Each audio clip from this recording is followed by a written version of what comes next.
Thanks for tuning in as we are down in Ennis, Texas at Lion Memorial Stadium where the Wildcats will take on the Ennis Lions. The Ennis Lions are a top-ranked team in the state, and with a record of 4-0, they're going to be going up against our beloved Wildcats, who are 0-4 for the season.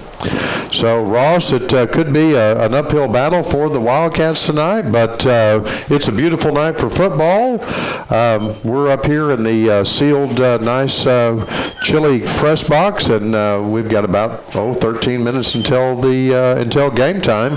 They've already had their homecoming. It's Ennis homecoming here tonight. They've already had their homecoming festivities and crowned their homecoming queen. So in just a few minutes we'll have the coin toss and be off to the races with football. What do you think, Ross? Yeah, just like you were saying, it will be a bit of an uphill battle for this Wildcats football team as they come into this game 0-4 overall, 0-1 in district after losing their homecoming district opener last Friday, which was in Sulphur Springs at Gerald Prim Stadium. They lost that game 57-34, but they stayed competitive throughout the entirety of the game, and that's something that Coach Owens has talked about week in and week out every time we've met with him, is that even though the scoreboard and the final score may not suggest as such, this Wildcat team never quits, and they'll have to keep fighting all the way through the entire 48 minutes if they want to have a chance to beat a top 10 ranked Ennis Lions team. Right, and we've seen that. We've seen some improvement on this Wildcat team, even though the record doesn't reflect it. Like you said, we've got some very good teams that we're going up against, very good teams in our district, but we've seen a lot of improvement on a lot of players during the games that we've seen, especially in the quarterback position. And I noticed that Brady Driver is suited up for tonight's game as well. Now, whether he will play, who will start, Matthew Mitchell's been starting, and sometimes C.J. Williams takes some snaps. And so they're always changing it up in the quarterback position, which I like. A lot of people don't like that, but I kind of like to keep the other team guessing and give some of these players some different snaps. Yeah, you're exactly right, Chad, and that's something that we've talked about with Coach Owens in recent weeks, just wondering about the health of Brady Driver. He got a little banged up in the loss in Lucas to the Lovejoy Leopards, and just as Chad was saying, he is suited up for tonight, so we could see some action from him tonight, but it'll probably most likely be in certain situations, much like we saw last week and previous weeks, like you were talking about with C.J. Williams in the Wildcat formation. So I'd imagine we'll see Brady Driver out, probably a few snaps, but they probably want to work him back in to game time. Yeah, a little slower than normal than starting. And you're right. When they put C.J. Williams in, and of course he takes a snap and he just runs with it most of the time when he gets the snap. And I like that play, but they used it a lot over the past couple of games, and I'm afraid maybe some of the opponents may have picked up on that, and that may be a tougher play to run when they put him in these other games. So we'll see. We don't have a lot of crowd noise tonight in our booth, just because of the way the booth is settled in. They're going to have the national anthem, but unfortunately we won't be able to hear much of it. So I think we'll get right into the roster if you're ready, Ross, and we'll talk about what the Wildcats are, who they're going to put on the field, and what they're going to be facing. Absolutely. So your starting 11 for the Sulphur Springs Wildcats are, as you know them, the offensive linemen: left tackle Drew Hodges, left guard Sean Dial, center Jacoby Yarbrough, right guard Josh Sutton, and right tackle Connor West, a group that Coach Owens has been very proud of in their pass protection, protecting quarterback Matthew Mitchell in recent weeks. And then for your key position players on the Wildcats football team, you've got wide receivers Landon Fields, Weston Fields, and C.J. Williams in the slot. Tight end Luke Caton, Carson Finn, and Matthew Clark. And then the running back committee, you've got J.J. Hall, Douglas Deloney, and Malachi Rowland. And at quarterback, you've got Matthew Mitchell, and I imagine we'll be seeing some of him tonight, Brady Driver. Starting 11 for the defensive side of the ball, led by defensive coordinator Kurt McCain. You've got on the line Nick Cantillo, at nose Brighton Reuter, and on the other side at defensive tackle is Carson Fenton. The linebackers are Jaquan Jones, Griffin Crawford, Braden Morris, and Douglas Deloney. And then your defensive backfield for the Wildcats football team is corner corner, Colby Albritton. Safety, Riley Hammonds and Cordarian Bull Turner. And then other corner, Colt Silman. And then for your kicker, you've got Uriel Santa Cruz. And the Wildcats football team are led by head football coach and athletic director here in SSISD, Greg Owens. Then we'll move over to the home team tonight, also celebrating homecoming, as we mentioned earlier, the Ennis Lions.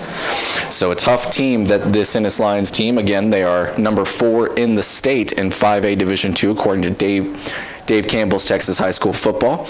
And you're going to see a lot of it tonight with a very efficient, very potent offense. Not so much like the home run ball we've seen in previous weeks, like against Lucas Lovejoy, but it's just a very efficient offense, and this is a team that knows what they're doing, and you'll see it when their quarterback, Jackson Gilkey, steps onto the field, the junior, very good at running this offense. And then running backs, you've got T.T. Cox and D. Johnson. And then at wideout, you've got Skyland Simmons, the senior, Grayson Harris, a freshman, and Lamarion McGowan, the sophomore. At tight end, you've got Carlos Huron. And then for your offensive line for the Ennis Lions is Isaac Gray, Julian Castillo, Patlin Mendez, Cody Yurchik, and Xavier Perez. And then the starting 11 on defense for the Ennis Lions. Now, these are just the 11 starters, but there are a number of other players that we'll keep our eyes on tonight. On the defensive line, T.J. Johnson. Defensive tackles, Octavius Johnson and Lazarius Bex. Bex will be mentioning a lot tonight, I'm sure, as he's very talented. And then the other defensive end is Xavier Edwards. At linebacker, they run a 4-3 defense, so the 3 linebackers are Eric Gonzalez, a player we'll be mentioning a lot, I'm sure, Edgar Gabriola, and Jack Sutton, another talented defensive player. And then the defensive backfield for Ennis are Ashton Ellie, TJ McDaniel, Jace Berry, and Drew Lewis. The Ennis Lions are led by head coach Sam Harrell, who has been coaching the Ennis Lions since 1994. So, oh goodness, wow! A coach with a lot of tenure here in Ennis, and something that that Coach Owens has talked about is that this is a school that's run and being that they've had the same head coach since 1994. You've just got to have the same system, and all these players, and I'll mention this a fair amount tonight, I'm sure, but all of these players, they know their role, they know the system, and they know their role in that system, and I think that's why you're going to see a very well-oiled machine in the Ennis Lions tonight. Well, I see both teams are lining up on the our left side of the end of the field. The Wildcats on the far side, of course, on the visitor side. The flag's coming out, and they're getting ready to line up and run out. And here they come. Your Sulphur Springs Wildcats are entering the field, and they're running through the Blue Blaze line, the 60th version of the Blue Blazes tonight, and then the cheerleaders. And so the Wildcats have entered the field, and now the Ennis Lions on their homecoming are getting ready to enter the field as well, as they are certainly pumped because they are. See, there's only 2 teams in our district that are undefeated, and that's of course the Ennis Lions that we play tonight. And I is it Royce City? How good are you impressed that I knew that? Just a little bit. Ross is impressed that I knew that because he told me earlier, and I remembered it. So, yeah, and I think Roy City, that's who we play next week, and they're playing Greenville tonight. And so we'll keep you updated on some of those scores, too. A lot happening in and around the district, as there always is, on a Friday night in September for Friday Night Football. We're going to take a quick break, and they'll be coming out for the coin toss here in just a moment. We'll take a quick break, and we'll be back with you in just a moment. A good long drive that we made to get down here. Not a lot of fans on the Sulphur Springs side yet. The band's out there, and the captains for both teams are coming out on the field for the coin toss. And I've got 6, 16, 22, and 29 for the Wildcats, Ross. So I'll test your memory. 6, 16, 22, and 29. 16 is Weston Fields. 6 is Colby Albritton. 22, that's Jesse Bailey. Okay. I just looked at his name earlier today. That's Yep. how I know. And 29, Bryson Taylor. Bryson Taylor, and they're explaining the way the coin toss works. I always like this part. And the Wildcats have won the toss, and of course, as most teams do these days, they're going to defer, and they are going to take their kickoff at the beginning of the second half, meaning the Wildcats will kick off, and they'll be moving from right to left on your radio dial tonight, as the Ennis Lions have chosen our left side of the field here. So we'll be coming out for the J. Hodge Chevrolet kickoff in just a moment. So there's a quick toss there. They didn't have to explain it for too long, but and I'm sorry we don't have more of the crowd noise, but some of these nice new press boxes are all sealed up in glass, and it goes without saying that there's no better press box than Gerald Prim Stadium.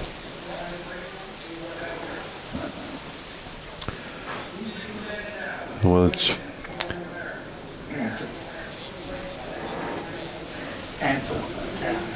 national anthem playing. We'll pause for that.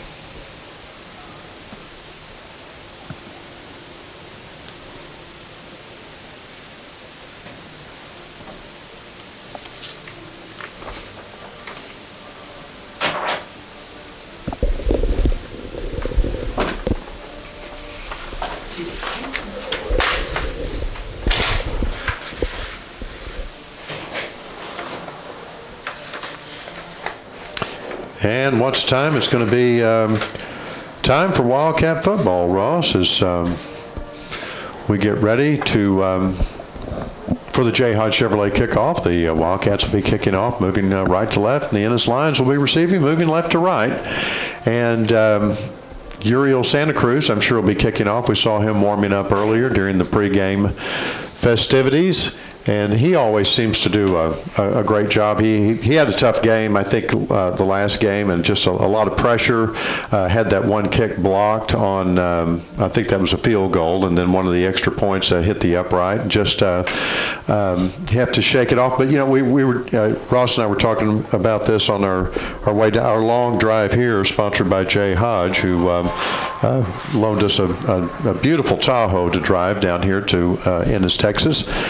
And we're talking about how Mr. Santa Cruz had kicked two very well executed onside kicks, and they just weren't. They didn't go into the Wildcat favor, but you know, those are hard. Those are hard to kick, and he did two of them pretty much back to back, and did a great job, I thought.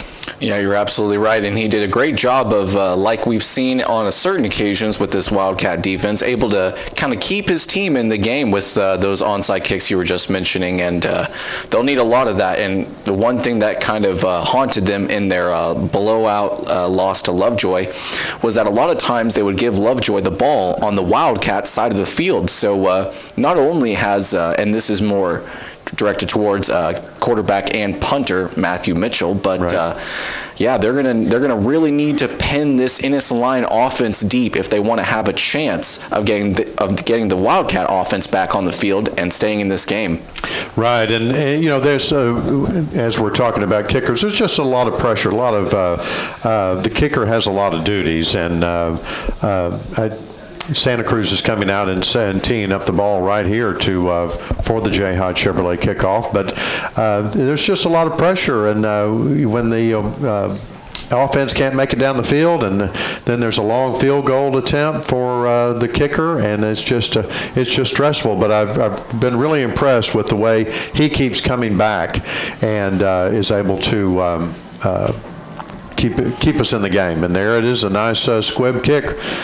And oh wow, a little bit of trickery there on the opening kickoff from Ennis, as looked like one Ennis line was set to receive it, but then almost what looked like a Statue of Liberty play there. Another line came down with it and started changing the direction of the field, but he will be tackled at about the Ennis, they'll put him at the Ennis 35-yard line, which is where the Lions will start with the ball on offense to start this game. Yeah, that was kind of, like you say, a little trickery. It looked like 8 was going to pick it up there, and 4 ran right in front of him, kind of snatched it out of him right before he caught it. And the Ennis offense is just coming to the line quick. They're ready to make some quick work of this. And we'll see what they do on their first play from scrimmage on offense as the wide receiver, number 13, Skyland Simmons, with a bit of motion, but he will not get the pass. It will instead be number 14, Grayson Harris, who's able to quickly come down with the ball and make about 9 yards on the catch. So not a bad start to this game. Yeah, that was a good play right across the middle there, and 14 picked it up for about 9 yards, like you say.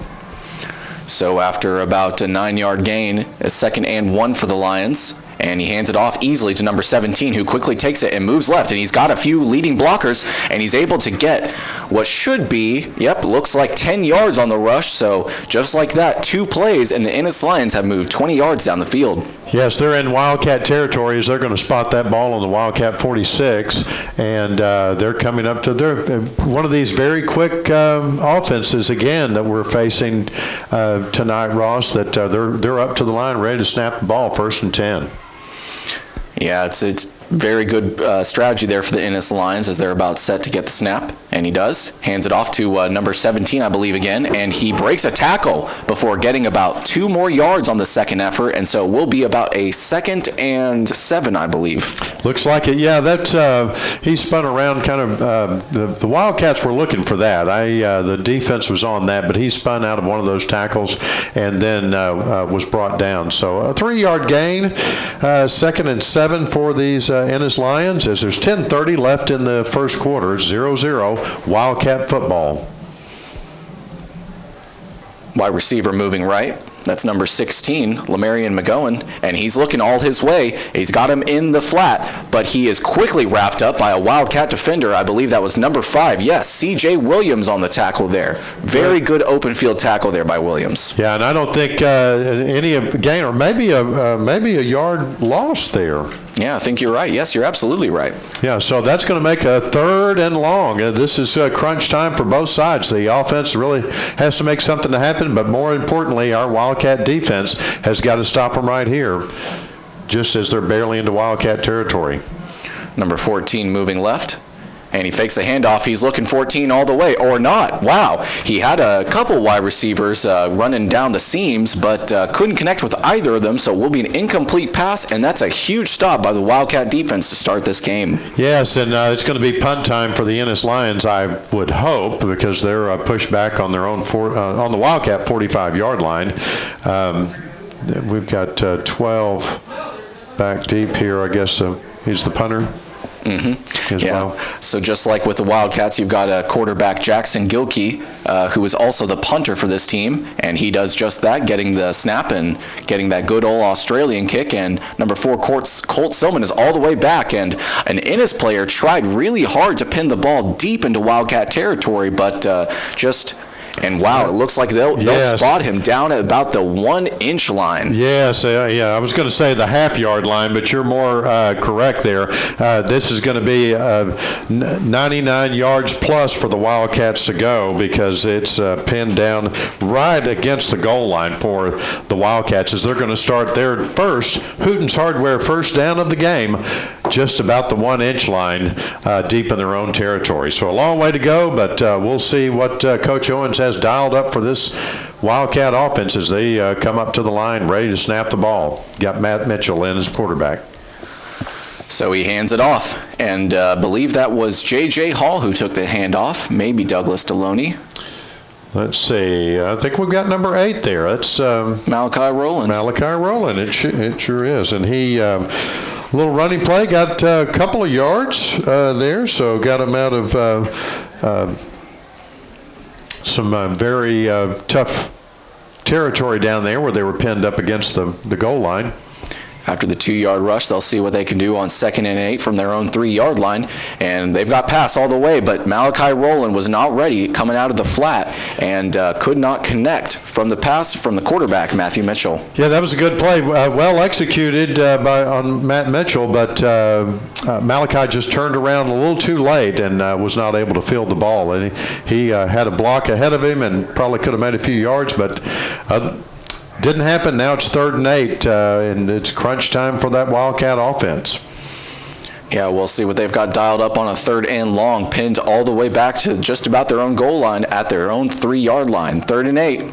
Fakes the handoff, and wow, miscommunication there, and he is tackled in the end zone for a safety. So just like that, you could kind of sense disaster was looming for this Wildcat offense after a couple of bad plays went backwards, and now a safety thanks to some miscommunication for the Wildcat offense, and just like that, Ennis leads 2-0 over Sulphur Springs. Right, and unfortunately, that means that Ennis is going to get the ball back too. With that, we'll have to kick it back to not a kickoff, but get more like a free kick is what they used to call it. Ross, what do you think?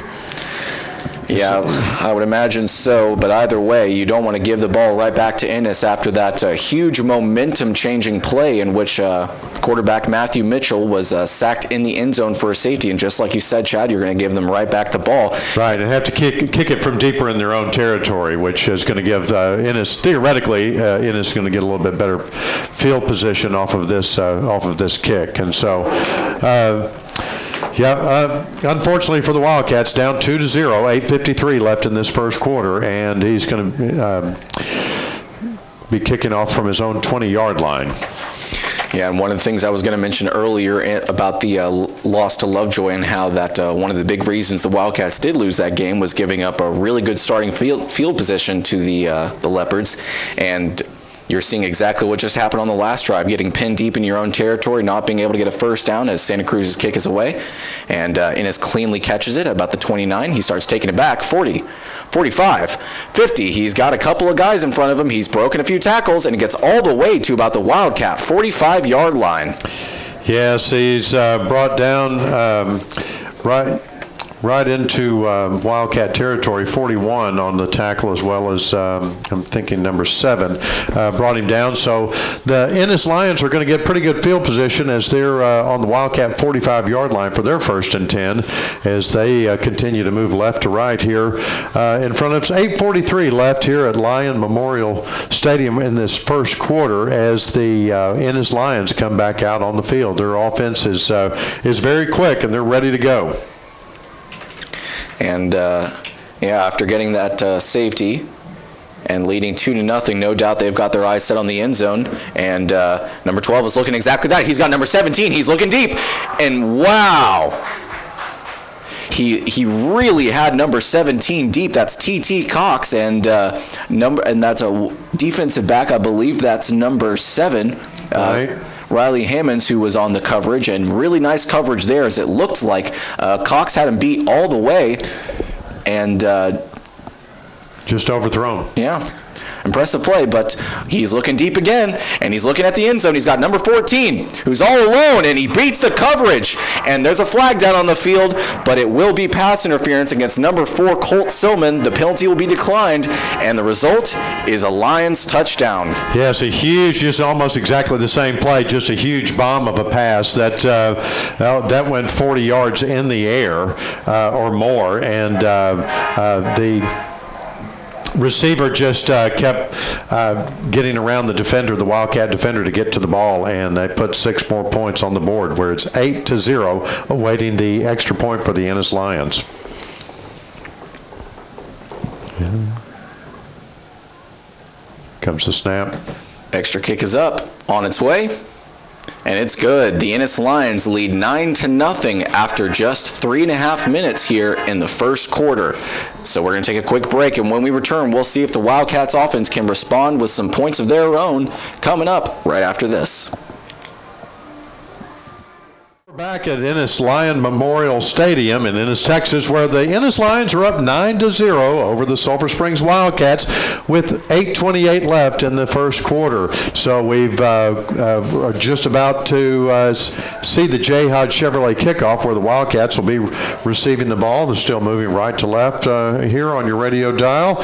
And the Ennis Lions made quick work of that last drive, where they just threw a couple of bombs to the end zone and finally connected on one of them and put some points on the board after they pinned the Wildcats down on a missed snap for a safety. So squib kick incoming. That's number 7, Riley Hammonds, that's Landon Fields, who kind of muffs the snap a little bit, but is able to catch it up and take it 20, 25, 30, and he's pushed out of bounds at about the Wildcat 31-yard line. Yeah, so the Wildcats, the offense coming back out on the field, trying to make something happen. This very talented Ennis team, ranked very high in the state already, will probably go far, and the Wildcats are coming up for their Hooten's Hardware first down on the 31-yard line. They've got some quick work to make here, Ross. Yeah, and this is starting to feel like the Lovejoy game in which the Wildcats gave up 14 points early to find themselves behind. And C.J. Williams on the jet sweep was quickly swallowed up behind the line of scrimmage, but there is a flag down. I have a feeling that the Wildcats are going to be pushed back due to a holding call. Oh, goodness. Yeah, definitely not the way that Coach Greg Owens and this offensive coordinator, Matt Young, and his staff were envisioning the start of the game. Yes, couldn't see the official, and we don't have the officials mic'd up tonight, so he picked up the flag, and it's going to be a loss of about a yard on the play, looks like, and so it's going to be 2nd and 11. So flag thrown on the play again.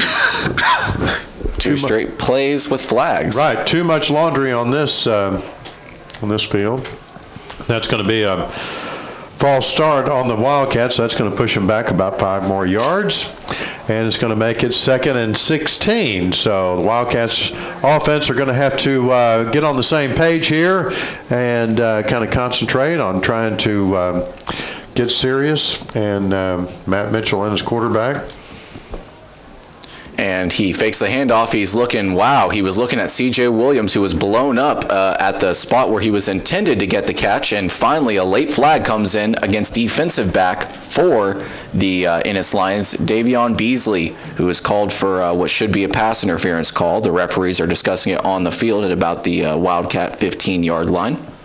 Yeah, so this one could be good news for the Wildcats. The official with the white cap is about to make the call, and he's got his flag out. He's going to wave that flag off. So, unfortunately for the Wildcats, that's going to be not a penalty. So there's going to be 3rd and 16. And so, after a little bit of discussion with the gentleman in the black and white stripes, they're going to wave off that flag, and it's 3rd and 16 for the Wildcats. 7:50 left here in this first quarter. 9-0, the Ennis Lions over the Sulphur Springs Wildcats. So after 2 straight penalties were thrown on the field and both were waved off, the Wildcats now on a 3rd and very long, and he dumps it out to Landon Fields, who is just as quickly swarmed up by some Ennis Lions defenders, and I say some, I mean about 4 or 5, as they were all too ready for that play, and a Wildcat punt upcoming. Yes, a lot of maroon on that play, as the Ennis Lions are they've got their slogan is the Maroon Platoon here. We've seen a lot of T-shirts on the home side as they have their maroon and white uniforms on, looking a lot like the Aggies, but Ross went to UT, so we won't bring up that team. And we've got, looks like we've got Mr. Santa Cruz back there to punt the ball. And punt it he does as he gets the kick away, and it bounces at about the Ennis 47-yard line, and the returner tries to come up to it and scoop it up, but he kind of muffed the return a little bit, and so he kind of has to just fall on the ball. So we'll be spotted at about the Ennis 32-yard line, which is where they'll start with the ball for their third offensive drive of the game. Yes, and that was if the special teams player for the Wildcats had been just a little bit quicker, that Ennis player had touched the ball, and it had become a live ball, could have recovered it, but the Ennis player fell right on it, and so it's 1st and 10 at the Ennis 32-yard line. 1st and 10, fakes the handoff. He's looking to his slot wide receiver, number 14, and a very nice open field tackle there. That was number 18 for the Wildcats. Oh, yes, Cordarian Turner just wrapped him up. He was right on him as soon as he caught the ball. It was a 3-yard gain, but a great open field tackle, like you say, by Mr. Turner. And so after the 3-yard gain and the tackle by Cordarian Bull Turner. Ennis will see what they have dialed up. They've got 2 wide receivers left and 1 wide receiver outright on the near sideline. Fakes the handoff, looks over to number 14, who's running out of the flat, and he is taken down by a Wildcat defender. I believe that was number 48 on the play, Matthew Clark, and as a result of the open field tackle, an impressive one at that, it is 3rd and 4 for the Ennis Lions offense. So the Ennis Lions, when they're running the ball in the short passes, they're coming up to get some stiff competition, this Sulphur Springs Wildcat defense. And so with the play, number 12 is looking deep, but he's got some guys in his backfield. Will he be taken down by the Wildcats? He sure will, and it looks like he'll be tackled short of the line to gain, so we'll be about a 4th and 2 for the Ennis Lions. Decision time coming up for Coach Sam Harrell. Yes, 3 Wildcats in on that. I saw 54, 48, and number 12 on the tackle. They all swarmed in and just wrapped him up. So that was Braden Morris, and we have Matthew Clark. And I'll have to get that other player's number here in just a second. As I believe Ennis called timeout there, and they've got a 4th and short situation, and I guess they're thinking about going for it. But we're going to take a quick break, and we'll be back to Wildcat football here in just a moment. And welcome back out to Lion Memorial Stadium in Ennis as the Ennis Lions lead early 9-0. There's about 5.5 minutes to go here in the first quarter. Ennis was able to get ahead early thanks to a safety sack of quarterback Matthew Mitchell in the end zone, and then on their ensuing drive where they got the immediately following kickoff, they returned it. They were able to take it all the way to the end zone, 2 plays, and now 4th and 2 for the Ennis Lions coming up. They are going for it, and they will get it. So a nice effort there by the running back to just run up right in between his guards and tackles, right up the gut, and get the first down. Yeah, and pretty bold play call, I will say, but obviously they wanted to practice that 4th and 2 deep in their own territory. They're on their own 44-yard line as they come up to the line for 1st and 10. Ennis Lions staying with the no huddle, and they've got a trap right going here, and boy howdy does it go well as 2 offensive linemen lead the way, and the running back there, that's number 1, Davion Beasley, is able to get about 2 yards thanks to having those lead blockers. And Cordarian Bull Turner just stayed on that runner to bring him down. He got drug a little bit, but he didn't give up, which is what this Wildcat defense has been doing all season long. They're just not giving up, and so he pulled him down. That's going to make it. Now we've got flag on the field. It's against the Ennis Lions, so a 5-yard penalty. It will be a 1st and 15 for the Ennis Lions. So the first penalty that's been called on this game versus the Lions. So 5:01 left in this first quarter. Ennis 9, Sulphur Springs 0. Ennis has the ball, and it's like Ross had just said, they got pushed back 5 yards on that penalty. It's going to make it 1st and 15 now, and so they're taking their time. The officials still talking about it. You think they're going to add a yard or 2 onto that? They're giving the thumbs up to the Ennis sideline, so saying, I guess, that they are confident in their call. That is the 3rd flag that would have been thrown against the Ennis Lions that has been waived. So 3 flags thrown against Ennis, 3 waived. So some interesting officiating so far, and they're moving the ball back to its original spot at the Goodness. Yes. The Ennis 44-yard line, so we'll return to 1st and 10 for the Ennis Lions after a brief officiating gaffe right there. Yep, and so as they talked about it, they're back, and it should be, they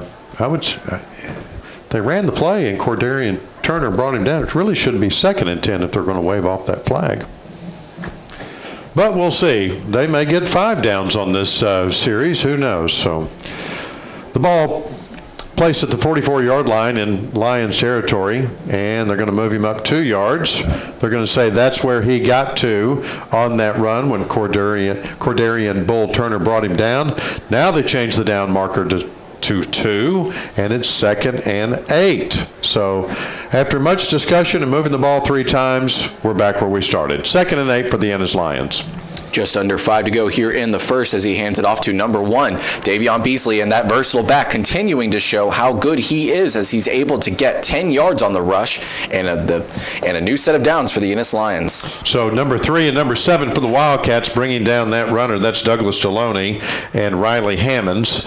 On the tackle, they both had to wrap him up. Very quick running back there.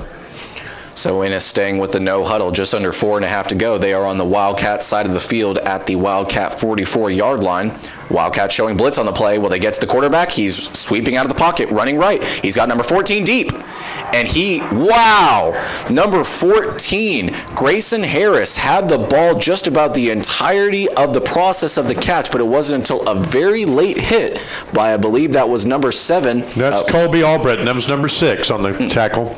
Coming in with the tackle, pushing him out of bounds just at the right time to knock the ball free. So a great heads-up play by Albritton there. Fantastic play by the Wildcats there to keep from a huge reception that would have been detrimental. Now it's 2nd and 10. 2 wide receivers out left, and he hands it off to number 1, Beasley, yet again, and just like that, Beasley gets another first down, breaks a number of tackles before getting all the way to about the Wildcat 15-yard line, so what should be about a 30-yard rush for the Lions. Number 1, very quick, and he's not that big. I mean, obviously, we're always looking for running backs that are shorter, stockier, but he's kind of short and not very stocky, and but he's very fast, and he twists off those tackles, and just a huge run for them. Now they're deep into Wildcat territory, about the Wildcat 25-yard line. We'll call it the 24, 1st and 10 for the Lions. So after being pushed out of bounds, the clock has stopped at just over 4 minutes to go, and number 1 keeps it, Beasley, but this time he does not get a 30-yard rush. It's more like a 4-yard rush, so it will be a 2nd and manageable at 2nd and 6 for the Lions offense at the Wildcat 21-yard line. About 5 Wildcats to bring him down. It didn't take them. He was just ran right into the middle of a sea of yellow of the Wildcat defense. This Ennis team, knowing that they're playing a Sulphur Springs team that has a lot of two-way players playing on both sides of the ball, and I think you're seeing a lot of that early with them running the no huddle. He fakes the handoff. On the play action, he's got number 13 in the end zone, and wow, number 13, that was Skyland Simmons, almost came down with a one-handed catch in the end zone, which would have resulted as a touchdown for the Lions, but instead, that was, I believe, number 6 again, Colby Albritton, coming in to knock the ball free and make sure that it did not result as a huge reception for the Lions. 3:25 left in this first quarter. Ennis Lions 9, Sulphur Springs Wildcats 0, as the Lions come up for 3rd down and 7 deep into Wildcat territory. Coach Kurt McCain's defense needs to get a stop here if they want to stop this bleeding a bit, but quarterback is looking to number 14 on the near sideline, and he gets him, and he's pushed out of bounds at about the Wildcat 12-yard line, so yes, it will be a moving of the chains, a 1st down for the Ennis Lions. Well, it was he was very close to being out of bounds when he caught that, but without the benefit of instant replay, we'll have to go with what the officials say, and that was a reception, and they're into the red zone of Wildcat territory on the 14-yard line, 1st and 10. Just over 3 minutes to go here in the first quarter. Ennis in the red zone for the Wildcats for the second time tonight, and Beasley takes off. Or I'm sorry, that's number 4, Jace Berry, and he's able to get inside the 5 of the Wildcats. In fact, they'll put him down exactly at the 5, so close to a 1st down. In a 1st and goal situation, but instead it'll be about a 2nd and 1 as the Ennis Lions quickly get the snap and take off with it, and they rule it a touchdown. So hard to tell who it was that got the touchdown on the play. Right. But the result is the same. A touchdown for the Lions. They lead 15-0 before the extra point. Right. They just came right back up to the line of scrimmage and ran that play before the officials could really even get the ball set, and they put 6 more points on the board. 15-0, awaiting the extra point. 2:56 left in this first quarter. your Sulphur Springs Wildcat football playing here in Ennis at Lion Memorial Stadium. Taking their time on the snap. Extra kick on the way. It's up. And it's good. The Ennis Lions lead 16-0 with just under 3 minutes to go here in the first quarter over the Sulphur Springs Wildcats. We'll take a quick break and we'll be back in just a moment.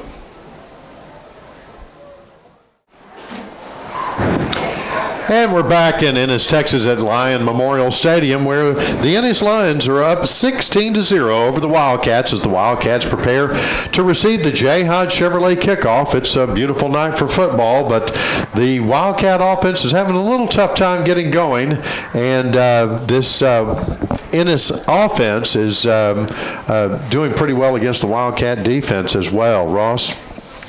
Yeah, and that's something I talked about with Coach Owens earlier this week, is that the fact that the Ennis Lions have, and something I kind of spoke about on the last drive, is the Ennis Lions have not a whole lot of two-way players as opposed to Sulphur Springs. Many, if not almost all of Sulphur Springs Wildcats football players play on both sides of the ball, offense and defense. Right. And Ennis, I know you can't tell because we're not live streaming, but you can tell just by looking. They've got at least double the roster size of Sulphur Springs, and I think you're already early feeling that difference. A huge kick. It goes all the way into the end zone for a touchback for the Wildcats. They'll come out and start on the 25-yard line. It'll be 1st and 10 from the 25 for the Hootens Hardware first down of this drive for the Wildcats. That was went right over the head of Landon Fields there. It was just a big booming kick and a strange kind of setup, where it was a couple of weeks ago we saw where they were rushing up like they were going to have a onside kick and then backed off. Well, this was just a swarm of players on special teams on the Ennis side when they kicked off. It's 1st and 10 for the Wildcats. So Wildcats with their third offensive opportunity on the night, and the running back is immediately swallowed up behind the line of scrimmage, tackled for a loss, and so will be a 2nd and 11 after the negative rush attempt by the Wildcats. Yeah, there was Malachi Rowland on the play, taking the handoff, and he just got swallowed up by number 9 of the Ennis Lions. So just a tough play for the Wildcats there. Under 2.5 to go here in the first quarter. The Wildcats again with the ball at 2nd and 11 at their own 24-yard line. So he fakes the handoff. He's looking to his running back, and wow, he throws an interception. And that's number 6 for the Lions, yes. Dre Lewis, one of the players to watch for in this game, who comes down with the pick. A low throw. He dove for it and seemed to scoop it up and before it hit the grass. And so that's going to be Ennis Lion football as far as the officials are concerned. So they're going to have fantastic field position on the Wildcat 32-yard line as they start their 1st and 10 deep in Wildcat territory. So just over 2 minutes to go here in the game after the Wildcats had a one-play drive that resulted in an interception. Ennis came down with it, and again, they have the ball at the Wildcat 32-yard line, and we'll see if the Wildcat defense can get a big stop here and stop the bleeding a bit. So first play on the play action. He fakes the handoff. He's got number 14 on the post, but I think the throw, wow, they said that was a good catch and he's down with it, but I wasn't sure. I thought that pass was a little low to the wide receiver, number 14. That's Grayson Harris, but instead they rule it as a good completion, and the ball is now at the 13-yard line. They've moved the sticks, and they're deep into the red zone in Wildcat territory as they come back up to the line of scrimmage quickly for their 1st and 10 from the 13-yard line.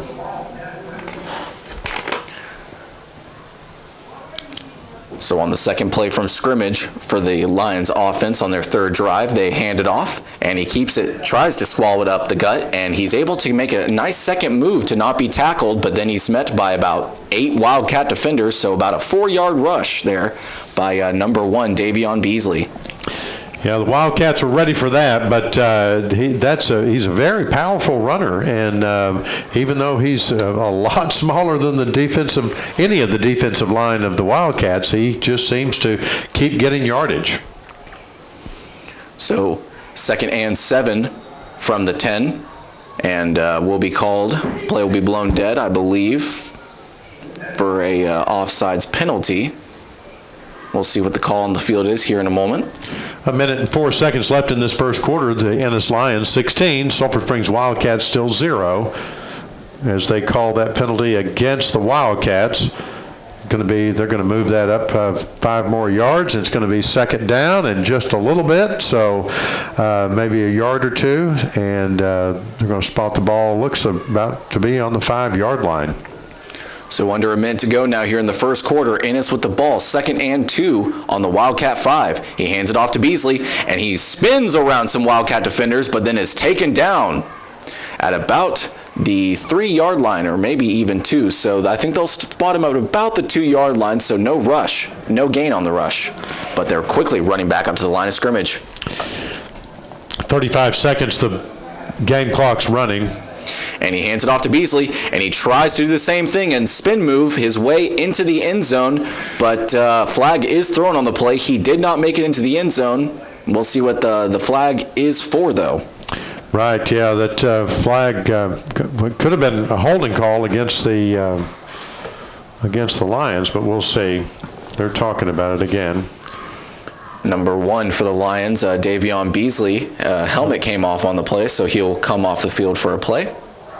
Oh, face mask against the Wildcats, so a huge penalty, unfortunately for the Wildcats, as they're going to get a first down and be, I guess that's half the distance to the goal at this point, so they're going to be right on the 1-yard line or maybe even closer, and it's going to be 1st and goal with just about a couple of feet to go. The game clock's now running, taking their time. We're probably going to switch ends of the field here in a minute. 20 seconds left on the game clock.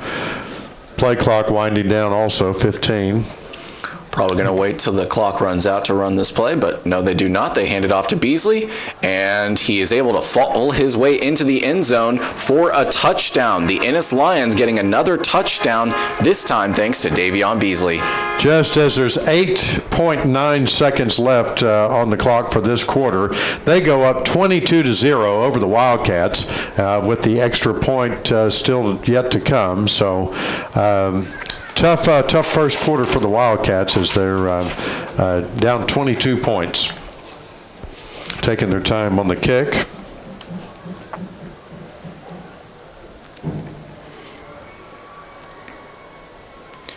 Kick is up on the way, and it's good. So just like that, the Ennis Lions with the extra point now lead the Sulphur Springs Wildcats 23-0 with just 8 seconds to go here in the first.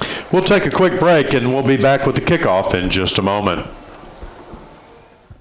And we're back at Lion Memorial Stadium, Ennis, Texas, where the Wildcats unfortunately are down 23-0 with less than 9 seconds left in this first quarter, as they're back to receive the J. Hodge Chevrolet kickoff after that Ennis score of that last rushing score of about a foot that they were right down on the goal line and made that last dive into the end zone. Ross? Yeah, a tough possession there as Ennis is about set to kick the ball back to the Wildcats with just under 9 seconds to go here in the first. But I mean, there are some positives here as the Lions kick it away. That's number 1, Landon Fields, set to get it back, and he... Oh, goodness. Oh, my goodness. Unfortunately, he had to make the decision of catching that ball right near the goal line, and because it was staying in bounds, and his momentum took him out of bounds as he caught the ball, unfortunately putting the Wildcats down on the 1-yard line to make a long drive of 99 yards ahead for them for this drive. Yeah, one thing Coach Growins talked about this week was just mental mistakes and how the Wildcats have shot themselves in the foot in the previous weeks. And, well, none more so than the previous play when Landon Fields downed the ball at their own 1-yard line. So back in their own end zone, let's hope for not another safety. And he hands it off to, I believe that's number 8, Malachi Rowland again. And this time, Malachi Rowland, the second time around after last time he was rushing, as time runs out in the first quarter. And actually, that was J.J. Hall. The 9s and the 8s are tough to see at this distance, but that was J.J. Hall powering on up out of his own end zone to get about 5 yards on the play. And so that's going to be the end of the first quarter. It's 23-0. The Ennis Lions over the Sulphur Springs Wildcat. We'll take a quick break, and we'll be back with the start of the second quarter in just a moment. And we're back in Ennis, Texas at Lion Memorial Stadium where the Ennis Lions are up 23-0 over the Wildcats. And the unfortunate turn of events, Ross, on that last kickoff, the reception. Landon Fields had to make the tough decision of to field that ball. It took a weird bounce. He was right in the corner by the end zone, by the out of bounds, and the ball didn't look like it was going. The ball looked like it was not going anywhere, and so he fielded it, but then stepped out of bounds, putting them on the 1 yard line. And then, of course, we get J.J. Hall with a little run to put the Wildcats up, so it's now 2nd and 4 to go, deep in their own territory. And he fakes the handoff. He passes it out to number 46, Carson Fitton, who breaks the 10-yard line before he is, well, plowed down to the ground by 3 Lions defenders. Yes, and it took 3 of them to take him down. A good run there by 46, like you said. Carson Fenton, he did a great job of moving the sticks for the Wildcats. It's going to be 1st and 10 on their own 13-yard line. This Hooten's Hardware first down for the Wildcats. I know this is something that Wildcats fans would not want to hear, but that is the first down the Wildcats offense has gained in this game, and it took until the second quarter. But hope that it seems like they can build some momentum off this drive, and they try to do it on a screen pass to C.J. Williams, who is immediately tackled up by a number of Lions defenders as they quickly sniff that play out. And I just have to say again, I've said it in these other ball games, I really like the maturity that we're seeing in Matthew Mitchell, because he had the pressure coming down on him, and he dumped that pass off and got it to his receiver.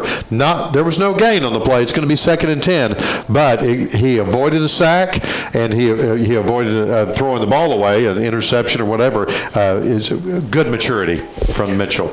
So after the no gain on the pass to C.J. Williams, he hands it off, or he fakes the handoff, but wow, a trouble with the handoff there as the quarterback, Matthew Mitchell, and the running back there, J.J. Hall, there's some miscommunication there, and both of them just dropped the ball on the ground, and a Lion defender that was number 40 there, Braden Gardner, was able to come to just scoop it up and walk it into the end zone. Touchdown, Lions.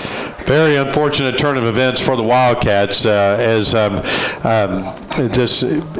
it wasn't a bad handoff. I'm just, like you said, a miscommunication, and the ball was dropped, and right there in the middle of with nobody to pick it up on the Wildcat side, but the Ennis Lions scooped it up and ran to the end zone, put 6 more points on the board for Ennis. 29-0, awaiting the extra point. Extra kick is up for the Lions, and it's good. So just like that, the Lions lead 30-0. Yes, 10:40 left in this second quarter. We're going to take a quick break and be back with another kickoff here in just a moment. And we're back to Lion Memorial Stadium in Ennis, Texas, where the Wildcats are back to receive the J. Hod Chevrolet kickoff. The Ennis Lions scored and are up 30-0 over the Wildcats, where just a miscommunication in a snap, and the Ennis Lions scooped that ball up and ran it in for 6 and added on an extra point. See how they're all gathered up around the ball for this kick? It's just really kind of odd. Let's see what they do. And the extra kick is away to Ennis, and I believe that's number 1, Landon Fields, who gets it, or I'm sorry, that's number 6, Colby Albritton, who gets it, and he has a nice return as he's able to get close to 15 yards on the return. He'll be down at the Wildcat 28-yard line, which is where they'll start with the ball. Yeah, good, very good return by Colby Albritton, like you said, and the Wildcats are going to have kind of average field position here, moving left to right now as they are going to spot the ball on the 28-yard line. It's going to be a Hooten's Hardware first down for the Wildcats as they get ready to try to make something happen in this drive. So from their own 27-yard line, just over 10.5 to go here in the second. We'll see what the Wildcats can do on offense after that scoop and score by the Lions defense. But number 6 is able to get... No, let's say we got, let's see who that was on the handoff. We've got Brady Driver in as the quarterback this time, number 15. And I think that was Malachi Rowling, excuse me. Yeah, number 8 on the handoff. So they get a couple of yards, and they're going to be across the 30-yard line to 31 for 2nd and 8.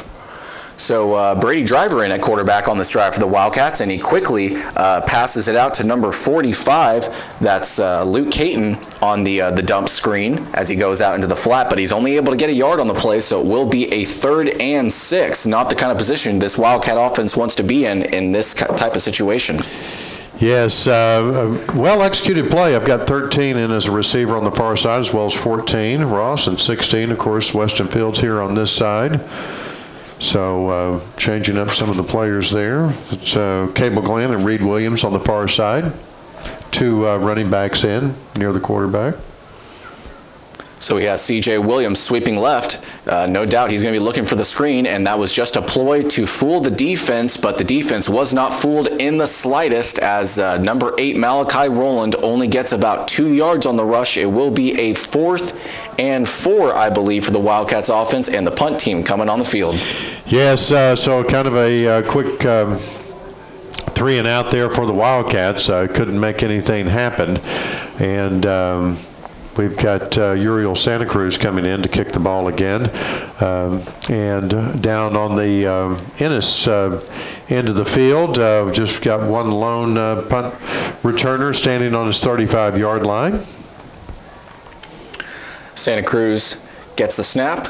Kick is away. Doesn't have exactly the altitude that he was hoping for, as it kind of bounces out of bounds. It looks like at about the Ennis 45. We'll see where the referees spot it, though. And will be Ennis Lions football here coming up with just under 8.5 to go here in the first half. Yeah, it looks like they're going to spot that on the 45-yard line, so they're just going to be barely into their own territory. Still on the Ennis side of the field on the 45, but the Wildcat defense coming up to the line of scrimmage here as this Ennis Lion offense comes up very quickly to the line of scrimmage and gets ready to snap the ball. So starting with the ball at their own 45. Great starting field position, and they're looking deep. And he's got a man all alone on the near sideline, but he missed him. Wow. Ball was just barely overthrown. Number 16 there for the Ennis Lions, really stretched out, but got a finger on it, but couldn't pull it in. That would have been 6 points for the Ennis Lions if he had connected. Yeah, number 6 for the Wildcats, Colby Albritton, truly thankful that the timing was off between the quarterback Jackson Gilkey and Lamarion McGowan on that play there, as the Ennis Lions back up to the line of scrimmage, and they have the exact same play, and number 14 catches it all the way inside the Wildcat 10-yard line. And he's taken down by Cordarian Turner, as well as also on the tackle Colby Albritton for the Wildcats, but a huge play for the Ennis Lions as they come all the way down deep into the red zone of Wildcat territory. They spot the ball on the looks like the Wildcat 8-yard line. It's going to be 1st and goal for the Ennis Lions. They've already got the play. They're already up to the line of scrimmage, and number 12 keeps it. Gilkey, and he's all the way in the end zone for a Lions touchdown. Very quick turnaround on that play calling. They got right up to the line of scrimmage and kind of keeping the Wildcats on their heels there, Ross, as they are already back out for the extra point. 36-0, 7:58 left in this first half Wildcat football as we await for the extra point. Taking their time as they have been on these extra points. Number 3 looks like the kicker. 34 is the kicker for the Lions. And kick is up, and it's good for the Lions. So will be a 37-0 lead for the Ennis Lions over the Sulphur Springs Wildcats with just under 8 minutes to go till halftime. We'll take a quick break, and we'll be back with the J. Hodge Chevrolet kickoff in just a moment.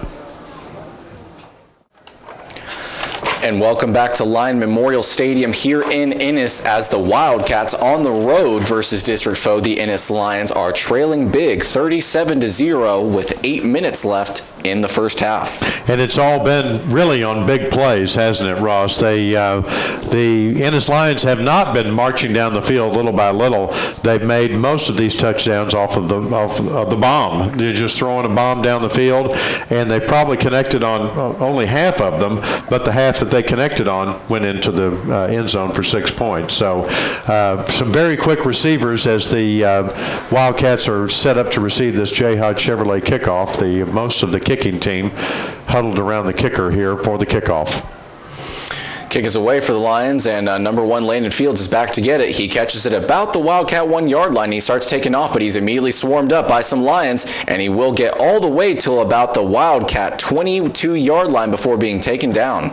He was really fighting for that. He had a couple of Ennis Lions trying to gather him up and take him down, but he wasn't having any of it. He got a few more extra yards to give the Wildcats a little bit better field position than what they could have had if they had brought him down back there. It's a 22-yard line, 1st and 10 for these Wildcats. It's our Hooten's Hardware first down. Brady Driver in as the quarterback again. I think I've got Deloney in the backfield. Yep, that looks like Douglas Deloney, and Driver quickly gets pressured and has to run out of the pocket, and he's quickly tackled from behind by some Lion defenders who are all too happy to do it, and he gets taken down after about a 2-yard rush, so it will be a 2nd and 8 for this Wildcat offense. Yeah, so he didn't like what he saw there and quickly thought to go ahead and run the ball. Got a couple of yards, better than a loss for a sack. So, still in as quarterback. 2 wide receivers right, 1 left. Be back in the backfield blocking, and big old Douglas Deloney gets the ball, and he bulldozes over a Lion defender before being swarmed up by some more Lions defenders before getting about a 4-yard rush on the play. So it will be a 4th and short, I believe, for this Wildcat offense. Yes. Deep in their own territory, they're going to spot the ball about on the 30-yard line and need to make it to the 32. But it's going to be 3rd down, and so crunch time for this Wildcats offense, 3rd and 2, to try to get a first down. C.J. Williams in at quarterback at the Wildcat formation, and he'll keep it after faking the handoff and is able to break a few tackles. 40. Able to get outside, 45, before being pushed out of bounds right about midfield versus the Lions defenders. Wow. Yeah, great run, and love that formation where he just takes the snap, and I would say 9 times out of 10 he's going to run with it, but it's more like 99 times out of 100 he's going to run with it, and that's going to give the Wildcats their Hooten's Hardware first down, almost to midfield. They're going to mark that about the 47-yard line. CJ back in at the Wildcat position. Quarterback Brady Driver in at slot. And he hands it off to big old Douglas Deloney, who's able to power behind some of his offensive linemen and get about 4 yards on the rush. It'll be about 2nd and 6 for the Wildcat offense. Yeah, this Wildcat offense is starting to come together and march down the field. They're doing a good job. Changing things up in there at quarterback, and just right when I said most of the time he's going to keep it, then he hands it off to Deloney, and Deloney runs it for 4 yards. Well, if it makes you feel any better, I said on the last drive that the Wildcats were getting some momentum and then fumbled the ball. Oh, yeah. So it could be worse. The running back for the Wildcats pushes his way forward for about no gain on the rush, so it will be a 3rd and 6 for the Wildcat offense, and just under 6 minutes to go here before halftime. Wildcats finally into Ennis Lion territory as they spot the ball about the 49-yard line, just past the 50 from Wildcat territory into Ennis territory. So see if they can make something happen on this 3rd and 6, Ross. Douglas Deloney in the backfield with quarterback Brady Driver. And Ennis showing blitz, and boy howdy do they, as Driver tries to keep it and stick with it and dumps it out quickly to 58. 58, yes. And unfortunately, he was tackled well behind the line of scrimmage for a 5-yard loss, and so it will be a 4th and long for this Wildcat offense. There's a flag on the play, though. Little laundry coming in early here. So we've had too many penalties. That was Connor West who received the ball. Maybe an ineligible receiver, maybe. Brady Driver after the big hit when he was getting pressured by 2 line defenders limping off the field. So I'm sure we'll be seeing a lot more of. Yeah, so the penalty goes against the Wildcats, but they're going to decline it, so they're going to take that loss and make it a 4th down play for the Wildcats. So the Ennis Lions declining that penalty against the Wildcats. Push it back to the Wildcat 45-yard line. It's punt time. Santa Cruz set for the snap. He gets it, kicks it from his own 30, and not the kind of bounce that they wanted. as Ennis Lion player quickly comes down with it after looks like maybe the ball might have hit a certain player. I couldn't tell you who, but either way, he comes down with it and takes it to about the Ennis 40-yard or 35-yard line, which is where they'll start with the ball. Yeah, that was number 6 for the Ennis Lions who came up with that, and got a few yards out of it, but pretty good field position for these Ennis Lions. 4:50 left in this first half, 37-0. The Lions over the Wildcats as they start their 1st and 10 from their own 35-yard line. Now they're going to mark off a penalty again, and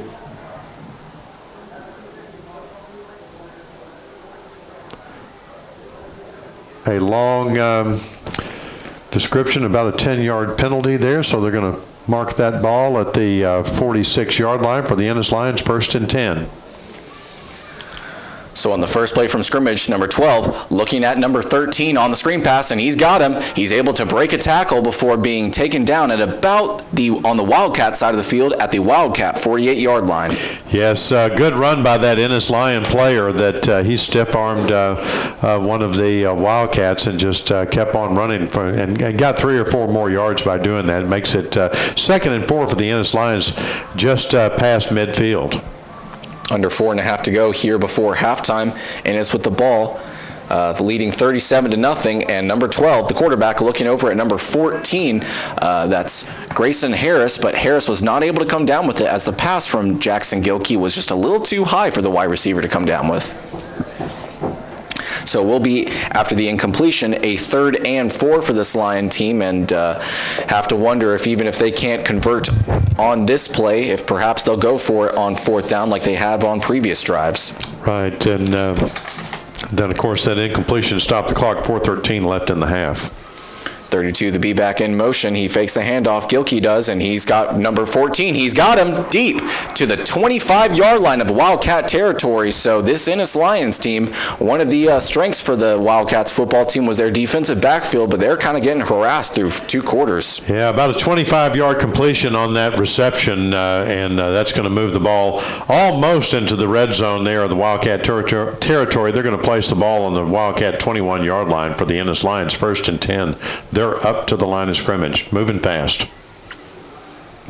In the backfield with Gilkey is number 17, but he's not looking that way. He's looking to the far end zone, and he's got him. Number 13, Skyland Simmons for the touchdown. Another Ennis Lions touchdown with just under 4 minutes to go before halftime. That's going to bring the score up to 43-0, awaiting the extra point. Of course, a 21-yard completion on that pass for the Ennis Lions as he threw it all the way to the back corner of the end zone and connected with that receiver who just jumped up and grabbed it out of the air. No chance to defend against that for the Wildcats as the number 36, the kicker coming out for the Ennis Lions. Kick is up, and it's good as the Ennis Lions now lead 44-0 over the Sulphur Springs Wildcats with just under 4 minutes to go before halftime. We'll take a quick break, and we'll be back with the kickoff in just a moment. And welcome back to Lion Memorial Stadium in Ennis as the district foe, the Ennis Lions, and a top 4 team in 5A Division II are leading the Sulphur Springs Wildcats 44-0 on Ennis's homecoming. And back to receive the J. Hodge Chevrolet kickoff for the Wildcats. I've got a personnel change over here on the far side. I can't see that number. I think I've got Landon Fields here on the near side, and the ball goes deep. And I believe that's to number two, and he breaks a tackle, is able to get past the 20-yard line, but there is a flag thrown on the field, so it will be a holding call against the Wildcats, and he'll push the ball back to start the drive. Yes, that was different. That was Dominique Sims on the reception, back to receive the kickoff for the Wildcats as they come out. Should be spotted at the 26, but I think they're going to back it up, and they're probably going to back it up, I guess, the spot of the foul, which is all the way at the 10-yard line. So it's going to be a 90-yard drive for the Wildcats is what they're staring down here with 3:50 left in the first half of this ball game. Wildcats down 44-0 against this state-ranked team, but like Coach Owen says, the good thing about this team is they're not giving up. So starting from their own 10-yard line, he hands it off to number 9 on the pitch. That's J.J. Hall, and he's tackled behind the line for a 1-yard loss. Matthew Mitchell back in for quarterback for the Wildcats, and no gain on that play. Maybe a 1-yard loss.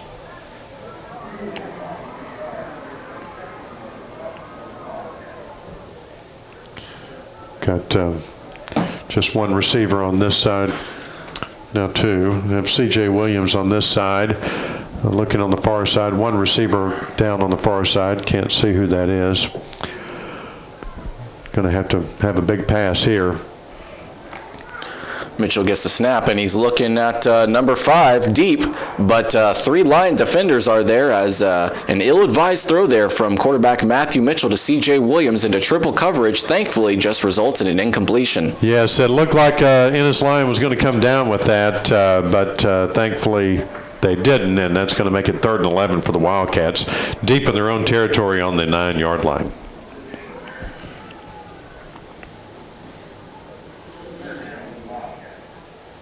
So after the incompletion, the clock has stopped. Just over 3 minutes to go in the first half at 3:01. Wildcats trail 44-0. They have the ball, 3rd and 11 from their own 9-yard line. So at the very least, I'm sure they want to convert here to not give their defense, or to give their defense a little bit more time. And running back, wow. Right. I believe that was, yes, Malachi Rowland is able to just scream through the offensive line and is able to get a first down on the play. Yes, great run by Malachi Rowland where he just went right up the middle and spun off one tackler and got up to the 20. I guess we're going to spot that about the 22-yard lines. 1st and 10 for the Wildcats for this Hooten's Hardware first down. Mitchell gets the snap and then hands it off, but immediately the play is blown dead and flags all over the field, so a false start against the Wildcats. Yeah, that's going to back them up about 5 yards there, and it's going to be 1st and 15. They're going to be backed up to their own 17-yard line. They're going to need to get all the way out to the 32 to keep this drive alive. 2 minutes and 30 seconds left in this first half for the Wildcats. The clock is ticking, and the game clock's rolling as the Ennis Lions are up 44-0 over the Wildcats. After the false start of 1st and 15 for this offense at their own 17-yard line. And some more miscommunication on the offense as Mitchell gets the snap and looks like maybe he wanted to hand off, or at least fake the handoff, but something went wrong on that play, so he's forced to just kind of take it up the gut. And maybe got a yard on that play. But yeah, they'll say, yep, a yard in fact. So 2nd and 14 for this Wildcat offense at their own 17-yard line, or their own 18-yard line. Under 2 minutes to go here before halftime. Got 16 and 5 on the near side, receivers.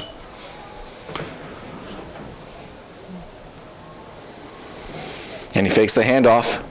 And it's thrown right to a Lion defender who takes it back. 20, 15, 10, 5, touchdown Lions. So certainly some miscommunication on that play. I think, and there's a flag on the play. I don't know if there was a defensive block there or some defensive interference. We can only hope. The kicking team's coming out onto the field for the Ennis Lions. No personnel changes much on the Wildcat side, and they're walking it the other way, so it looks like the Wildcats are going to keep the ball on that one. Yeah, something just didn't look right on that play. It's not like quarterback Matthew Mitchell to just completely and totally miss his wide receiver like that, so I had to wonder if something was off on that play. Right, we'll have to watch the tape on that one, but luckily it's first down for the Wildcats, 1st and 10 on their own 24-yard line. The Hooten's Hardware first down as the Wildcats come up on the good side of a penalty that time against the Ennis Lions. So at their own 25-yard line with a new set of downs, number 8, Malachi Rowland, is able to kind of slip through some defenders and is able to, on a second effort, get it a very nice and impressive about 6 yards on the rush. You know, we've seen Malachi Rowland do this in the past couple of games. So we're giving that second and third effort and just keep on punching there to get more yardage. And he did so on that particular one. It looks like he got about 5 yards. It's going to be 2nd and 5 for the Wildcats on their own 29-yard line. So just under a minute to go. It seems like the Wildcat thought process is to not make a mistake and give this Lion team the ball back. And he fakes the handoff to Douglas Deloney. He gets out to C.J. Williams at the Wildcat 45-yard line before he's taken down. So a 16-yard reception on the play. Yeah, huge reception on that. But the clock is running down, 38 seconds and counting. The Wildcats on their own 45-yard line. They're not stopping the clock to move those chains, and there's no timeouts taken on either side. 26 seconds left in the half as they come up to the line of scrimmage for the Hootens Hardware first down. 1st and 10 at the Wildcat 45. Ennis is rushing 5 guys, and he passes it out to, I believe that was number 13, Cable Glenn on the outside. No, that's C.J. Williams on the out route, and he is able to get the catch and before going out of bounds, and so the ball will be downed on the Ennis side of the field at the Ennis 45-yard line. First down, Wildcats. Yeah, a little bit over the yardage needed for the first down, and then he quickly got out of bounds to stop the clock with 14.2 seconds left on the game clock for the half.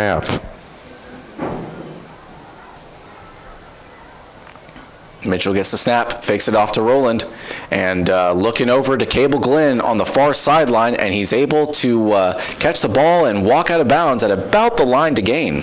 Yep, so another first down, another Hootens Hardware first down for the Wildcats as they march on down the field with a little and now there's a timeout taken by the Wildcats to discuss what they're going to do with these last 8.5 seconds of the half. We're going to take a quick break, and we'll be back in just a moment.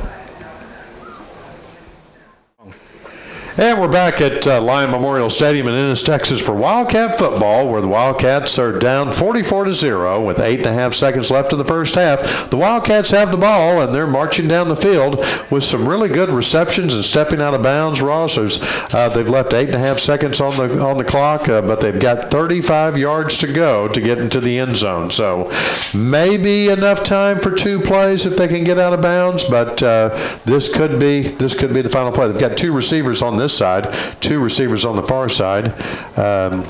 Looks like Cable Glenn again on the far side with C.J. Williams. But before the play gets underway, Ennis calls a timeout of their own. So we'll take another quick break, and then we'll let Ennis discuss what they're going to do, and we'll be back in just a moment. And we're back at Lion Memorial Stadium. Another quick timeout there, another quick commercial break to hear from our wonderful sponsors that help put play-by-play football on KSST radio. And so we've got about 100 fans on the visitor side. It's a long drive to get over here to Ennis for this game. And now the Wildcats, with 8.5 seconds left, have come back up to the line of scrimmage. It's 1st and 10 for the Wildcats. Maybe time for, 1-2 plays, Ross? Yeah, if they're lucky, they can get 2 off, but just like you were saying before the break, they'd be lucky to just get this one. And he's able to get it all the way to Cable Glenn, all the way down at about the Ennis 11-yard line before being tackled or pushed down and being down by contact at about, the Ennis 12-yard line, so just 1.4 seconds remaining before halftime. Yes, better than 20-yard reception on that play, but they're backing it up, and it looks like they're going to call a penalty against the Wildcats, which it looks like it's going to be a holding call, which is going to be, it's going to be a personal foul because it's 15-yard penalty against the Wildcats, putting the ball right at midfield with 1.4 seconds. I just think that they may just down the ball right here and go to halftime. What do you think, Ross? It's a long way to go. Yeah, I think you're absolutely right. And unfortunately, the theme of the first half has been, at least a lot of times for the Wildcat offense, kind of shooting themselves in the foot with these mental mistakes. And it looks like timeout's going to be called again. We're going to the longest 10 seconds of the season so far, as timeout is called with 1.4 seconds left in the half. We're going to take a quick break, and we'll be back in just a moment. And we're back at Lion Memorial Stadium with only 1.4 seconds left on the clock here at halftime, until halftime. The Wildcats have had the ball. They've moved it down the field fairly well, and then a big penalty call has pushed them back to midfield. So we'll see what the Wildcats can do here. It's first and 25 to go, but it's actually 50 to go because it's just and they run it right up the middle. Who is that? And that's a good question. I'm not sure, but he's able to get some nice yardage on the rush, but not enough to get back to the original line of scrimmage. So that'll end the half. The Wildcat football team trailed the Ennis Lions in Ennis 44-0. That was Malachi Rowland on that last carry. I had to get my trusty binoculars out to see who that was. But a tough first half for the Wildcats here as they trail 44-0.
Officers for the 60th line are Junior Lieutenant Sally Spraggins, Junior Lieutenant Emily James, Junior Lieutenant Jocelyn Yannis, Junior Lieutenant Olivia Worth, Co-Captain Macy Pepis, and Captain Taman Walker Moore.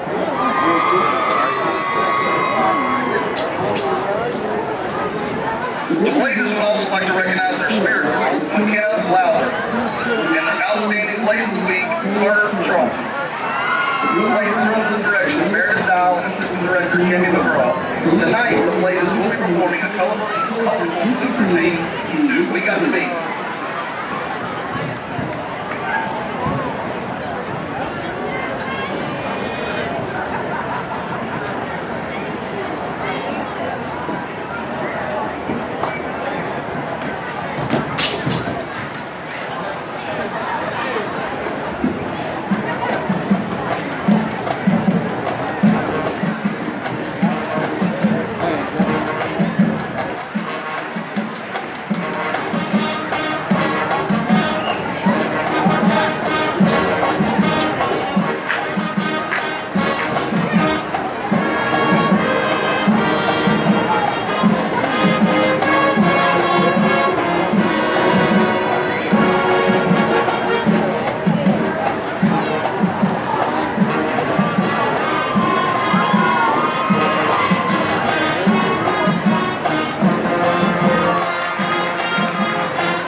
Joel Villarino, Clayton Boykin, and junior drum major, Catherine Del Rosa.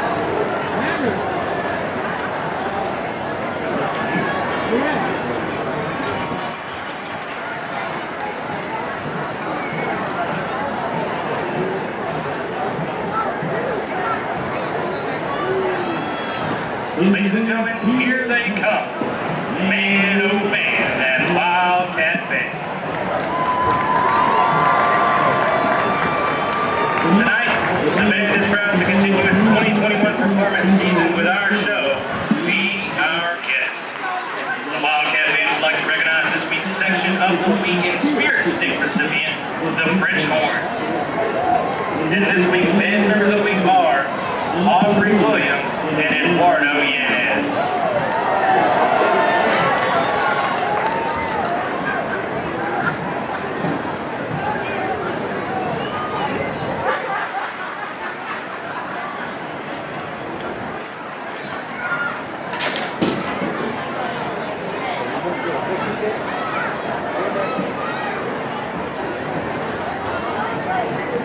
So, join us tonight in the kitchen as we prepare the meal for an exciting season. Ladies and gentlemen, Sulphur Springs High School is proud to present the Wildcat Band.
Vincent Watkins, Jeff Garcia, Jeff Garza, Brittany Robinette, Zachary Griffin, Steve Proctor, and Connor Dawes. Tonight's silhouettes were Tyler Burnett, John Moser, Matthew Sherman, Alexis Villarino, Jackson Benny, Colby Alfred, Alex Patello, Hannah Hughes, Joel Villarino, and Brooklyn Arneson. The band would like to thank our outstanding administration for their continued support. This is the voice of the Wildcat Band saying, Go Wildcats!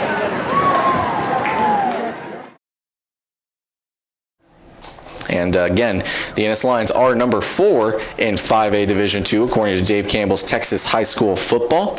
And you're seeing early why, in fact, this Ennis Lions team is 4-0 and 1-0 to start district play. And if not previously mentioned, their 1-0 record in district came last week when they got the win in Greenville versus the Lions in a shutout victory, 28-0. And they look well on their way to another victory here tonight. But first, we'll see if the Wildcats can't really challenge this Lion team and put some points on the board for the first time in the game. So the Lions team taking the field, about ready to kick the ball away to the Wildcats. And Sulphur Springs talking with their coaching staff on the far sideline. Good number of Sulphur Springs fans still here, even though their team is down big at half. About to start the second half. And be very interested to see who comes in at quarterback to start for the Wildcats on their first offensive drive of the second half. But first, we'll have to get the kickoff underway and make sure that there are no issues for the Wildcats. And once again, Ennis kind of scrunching up on their kickoff, and not exactly the gimmick that Chad was talking about earlier, and a team running up to the line.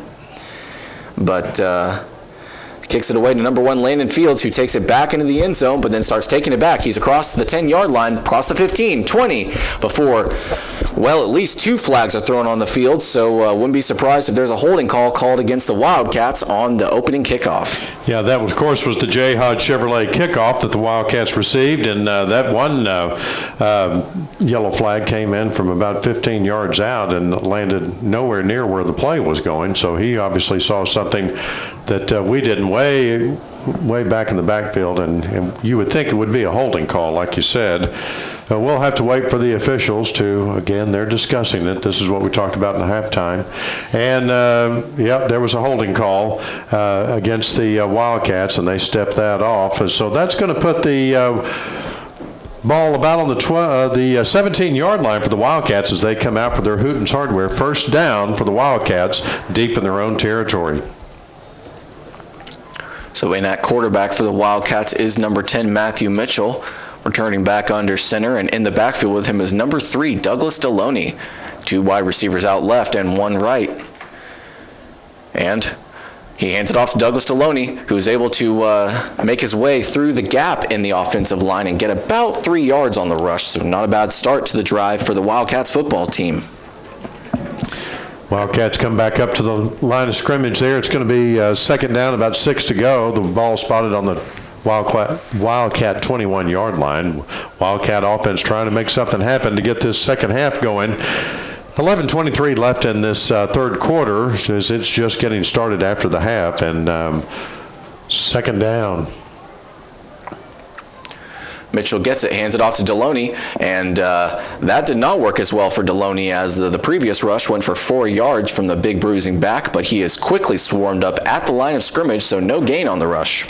Number 9, really, for the Ennis Lions over there, really playing passionately, I will say, as he's trying to punch the ball out and punch the back of the Wildcat ball carrier, nowhere near the ball, but he gets knocked down by his own player, and it's going to bring up 3rd and 6 for the Wildcats. So with the third and medium to long here for the Wildcats, they show blitz. And blitz they are, as number 24 for the Lions is able to sack Mitchell on 3rd and 6. Normally, Mitchell's really scrambling around, but came around that blind side. He just didn't see it coming, got wrapped up, and dropped for a loss. So that's going to make it 4th and a very long 14. So it's punt time for the Wildcats as Uriel Santa Cruz comes in. He's going to stand about on his own goal line there to take this snap and try to kick it as no one back deep for the Ennis Lions. So they expect the Wildcats to go for it here, but they do not. They punt it away, and they just let it go. So the ball bounces again, and will go down on the Wildcat side of the 50 at about the Wildcat 48-yard line. So that'll give good field position for the Ennis Lions as they're going to be right inside Wildcat territory. The Ennis Lions during this quarter moving from right to left for us, and they're going to come out for their 1st and 10.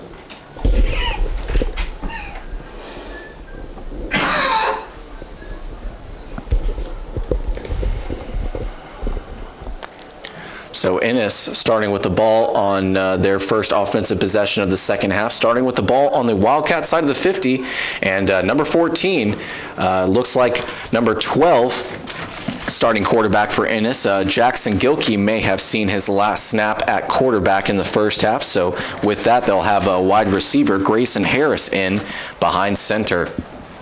So as I was mentioning earlier when we came back from halftime commercials, this Ennis team looks like potentially from the first play from scrimmage that they will kind of just be cruising to the finish. And one thing I did not mention earlier is that I mentioned during halftime that it can only go up from here. Well, one of the positives that I did not mention, as Hicks gets the snap and keeps it, is able to get about 9 yards on the rush.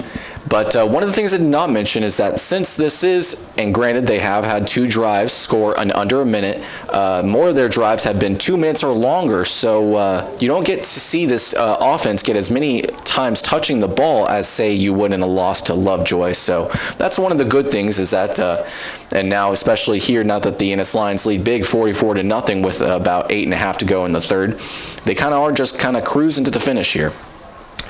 Yeah, they're marching down the field.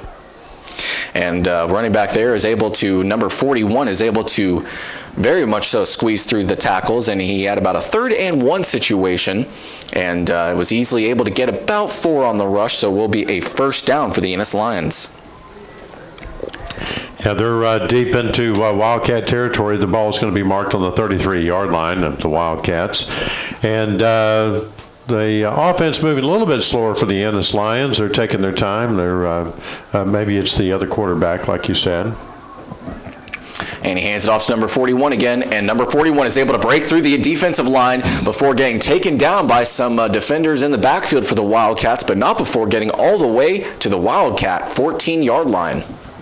Yeah, of course, a big 1st down for those Ennis Lions as they get into the red zone of the Wildcats and all the way down to the 14-yard line. It's going to be 1st and 10 for the Ennis Lions. And I'm just going to do a little play calling here, and I'm just going to say that they're going to take a big pass to the end zone on this 1st down. The Ennis Lions like the big plays. 7:18 left in this third quarter. Lions up 44-0. Hands it off to 41, who goes right up the gut and is able to get close to 5 yards. Yep, they'll give him 5 yards on the rush, so make it a 2nd and 5 for the Ennis Lions. Shows you how much I know that they would pass into the end zone. They take it right up the middle and get 5 yards. And they've got a little personnel change going on here. 4 players coming in, 4 players going out for the Ennis Lions. And so they've got a different package that they're putting in here. And here comes actually another player in and out. So number 4. And that is wide receiver and defensive back Jace Berry. And they're going to kick a field goal on 2nd and 6. That's a very strange play calling here. Look for a fake here. And on 2nd and 6, the Ennis Lions kick a field goal to put 3 more points on the board, something we've never seen in any kind of high school football. The clock wasn't ticking down. There was no time constraint, but they decided on 2nd down to change out their personnel and kick a field goal, which they did. They were successful. The Ennis Lions go up 3 more points, 47-0 over the Wildcats. 6:23 left in the third quarter. We're going to take a very quick break, and we'll be back in just a moment.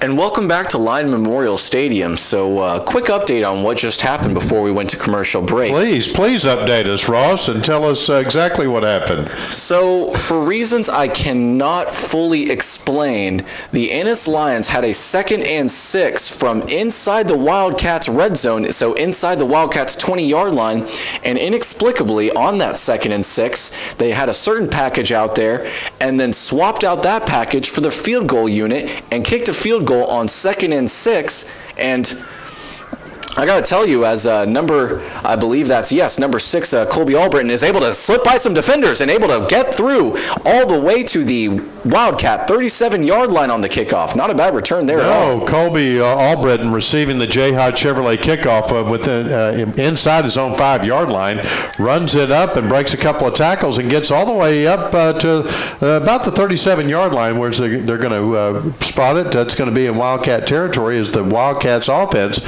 come out for their Hooten's Hardware first down. We're still flabbergasted, I think is the word, for the Ennis Lions to kick a field goal on 2nd down. Ross. Wildcats gets the football. Quarterback Matthew Mitchell throws it out to number 45, Luke Caton, on the sweep out of the flat, and he's able to get 5 yards on the reception. I was just going to say real quick, going back to that field goal on 2nd and 6. Please. I was thinking really hard in my brain about any other situation that's happened, and the only time I can think about is in overtime situations when a team just doesn't want to risk it on 4th down. But other than that, yes, in my 15 years of football, I have never seen that. I've never seen it either. That was very, I won't say entertaining. Here it comes 2nd and about 5. Mitchell hands it off, and I believe that's number 8, Malachi Rowland, on the handoff, and he's able to get about, I'd say, 4 yards on the rush, so it will be a 3rd and short for the Wildcats offense. And that was number 9 again. J.J. Hall. Yes, so the 8 and the 9 are always tough to call at this distance, and so that was J.J. Hall. I got a couple of more yards. Looks like they're going to give me 3 or 4 yards. They're going to make it 3rd and 1 left to get a first down. The Wildcats knocking on some Ennis Lion territory here as they're approaching the 50.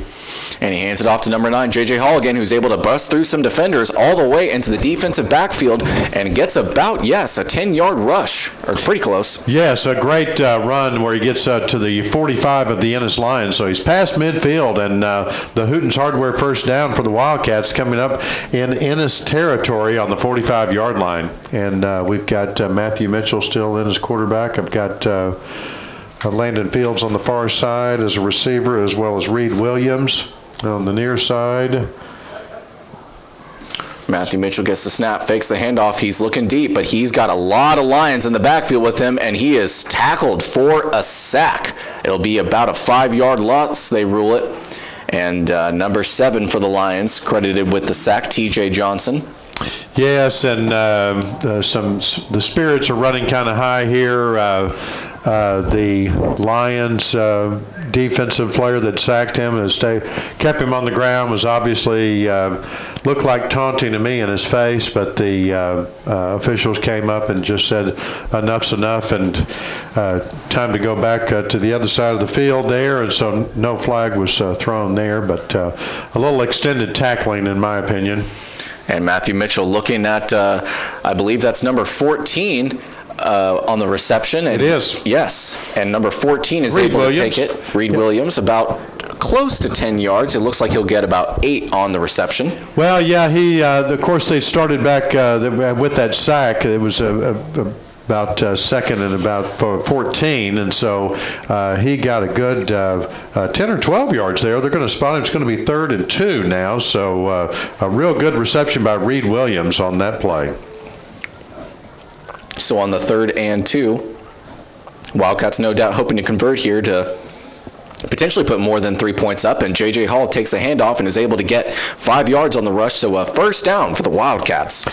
And that's a great run by the Wildcats as they move the chains, and the Wildcats Hooten's Hardware first down is going to be on the 32-yard line of the Ennis Lions. So possibly the longest drive for the Wildcats so far.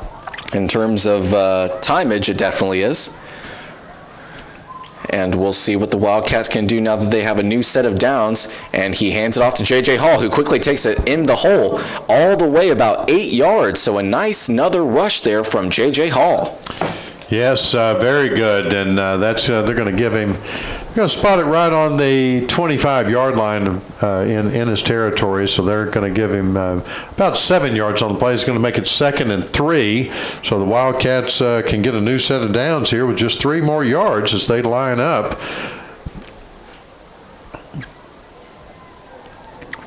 Second and 3, under 2 minutes to go in the third quarter. Ennis leads 47-0, but the Wildcats are driving, and Matthew Mitchell able to dump it out to number 45, Luke Caton, who's able to get close to the yardage to gain, but it will be tackled just a yard short. So a 3rd and 1 for this Wildcat offense under a minute to have to go in the third.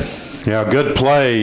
He swept out to the right-hand side there. He faked that handoff and threw the ball. Luke Caton picked it up and just almost got up to the first down. 3rd and 1, maybe a little less than 1 yard, but Wildcats coming up to the line of scrimmage. Big 3rd down for this Wildcat offense if they hope to take a little bit of confidence with them into next week. And Malachi Rowland gets the handoff from Mitchell and is able to push his way with the pack all the way about 5 yards forward to get a first down for this Wildcat offense. Another Hooten's Hardware first down for the Wildcats. Hooten's Hardware, Emory, Texas. They're more than just nuts and bolts. They've got screws and nails as well, and they've got a lot of metal products. I built my barn out of that. I say that like I actually built it. I went down there and purchased a lot of metal products so somebody else could build my barn, but they've got all kinds of things. Go down there and see the crew at Hooten's Hardware down in Emory, Texas. Sulphur Springs Wildcat football play-by-play sponsor. So just about 15 seconds to go here in the third quarter. The Wildcats get a playoff before the time runs out, and he's looking at Cable Glenn on the outside in the end zone, but it is incomplete after some nice defending there by, I believe that's number 15 for the Lions. Yes, T.J. McDaniel. Landon Fields in there as the intended receiver, but just bounced right off his hand. Real good defensive play by the Ennis Lions, but just came up short. It was a good throw. It was good placement, a good route run by Landon Fields on the Wildcats, but just couldn't come up with it. So now it's 2nd and 10. Yeah, it was a nice effort on the fade route by Landon Fields as number 9, J.J. Hall, gets the handoff, and he takes it about 5 or 6 yards, and it looks like maybe even 7. So will be a 3rd and 2 situation for the Wildcats when they continue their drive at the start of the fourth quarter coming up. That's good. We're going to take a quick break, and we'll be back with the start of the fourth quarter here in just a moment. And we're back in Ennis, Texas for the start of the fourth quarter, Wildcat football. The Wildcats are down 47-0, and the real good run by J.J. Hall as they switch into the field. And the Wildcats will be moving from right to left now for us, and but he got about 6 yards and just ran into a brick wall. I didn't see the number of that defender for the Ennis Lions, but a huge guy and just and ran right into and pushed him for another yard. JJ got another yard out of the deal. So a great second effort by J.J. Hall for that Wildcat offense. They come back up to the line. On the 14, looks like the ball spotted on the 13-yard line. It's 3rd and about 4 to go for the Wildcats. Big 3rd down here, and he hands it off. Looks like number 9, J.J. Hall, is able to get more than the first down yards needed as he gets close to 10 yards. It looks like it'll be about 8, and it'll be a Wildcat 1st and goal at the Ennis 5-yard line. Best that the Wildcats have done for this game, of course, and the longest drive on their offense in time and in yardage. So now they've got a new set of downs. They're on about the 5-yard line, 1st and goal. And let's see if the Wildcats can punch it into the end zone, try to get some points on the board.